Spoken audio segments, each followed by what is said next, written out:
We're going to talk about another type of green now, and a problem that's been happening for years. Marijuana is legally sold in both Oregon and Washington, along with many other states. But the federal government still views marijuana as an illegal Schedule I substance. And that means cash often piles up in the pot shops.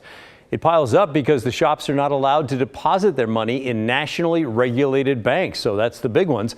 And every other business can do that, but not the pot stores. It makes them targets for thieves looking for a quick buck. Maybe one of the scariest things I've ever seen, to watch my employees be put on their knees with a gun at their head being told to open a safe. I don't know if I want to take a closing shift, because what if we get robbed?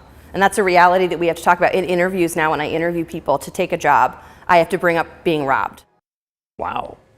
There are some solutions in place on a state level. Shops in Washington can actually pay to have their money deposited in state-regulated banks. It does allow the business to use a debit or credit card and keep that cash out of the store. The violent crime, though, targeting pot shops, very disturbing. In December of 2020, Michael Arthur was working in a dispensary in North Portland when he was shot and killed during a robbery. Yesterday, a man was killed at a dispensary in Covington, Washington. Shop owners say something absolutely needs to change. It's very frustrating because we are a business, we're helping the community, and we just want to be a member of that society and bank, and we can't.